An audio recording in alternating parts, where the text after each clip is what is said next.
साखर इथेनॉलचा खरेदी केल्यासाठी त्याच्या दरात वाढ झाली नाही, त्यामुळे कारखानदारांसाठी शरद पवारांनी थेट पंतप्रधानांना पत्र लिहिलं आहे. आपली भूमिका काय आहे या संदर्भात?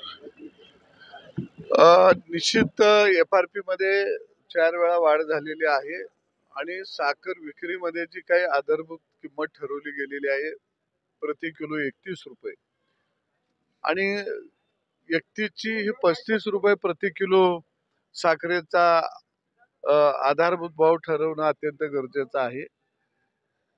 आणि दुसऱ्या बाजूला पवार साहेबांनी साखर कारखानदारे अडचणीत आली याची लगेच जाणीव झाली, परंतु महाराष्ट्रातला शेतकरी सुद्धा अडचणीत आलेला आहे. अनेक साखर कारखाने 2000 रुपये पासून 3200 रुपयेपर्यंत उसाला भाव देत आहेत.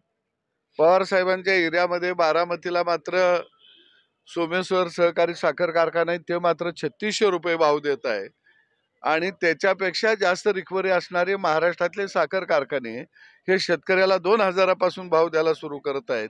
याच्या बाबतीमध्ये पवार साहेबांनी काही कडक निर्णय घ्यावा सरकारनं असं पत्र लिहिलं असतं तर अजून मला खऱ्या अर्थानं आनंद वाटला असता.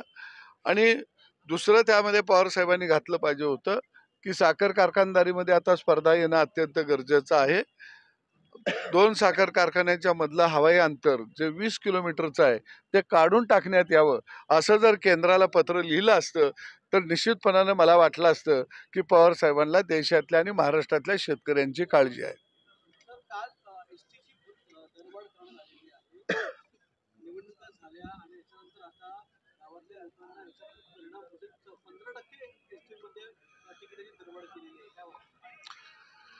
नाही, मला वाटतं की आपण अनेक योजना एसटीच्या माध्यमातून दिलेल्या आहेत. अपंगासाठी एसटीच्या योजना आहेत, विद्यार्थ्यांसाठी आहे, महिलांच्यासाठी आहे, वृद्धांच्यासाठी आहे. आणि या सगळ्याचा विचार करता जी काही दरवाढ आहे ती शेवटी सरकार सगळ्या बाजूचा विचार करून निर्णय घेत असते आणि योग्य आहे असं मला वाटतं की बरेच दिवस झालं तिकिटाची दरवाढ झाली नव्हती, कारण त्याची झळ ही सर्वसामान्य माणसाला सगळ्याच कॉमन बसते असं होत नाही. एसटी महामंडळ दरवाढ आहे ती केली.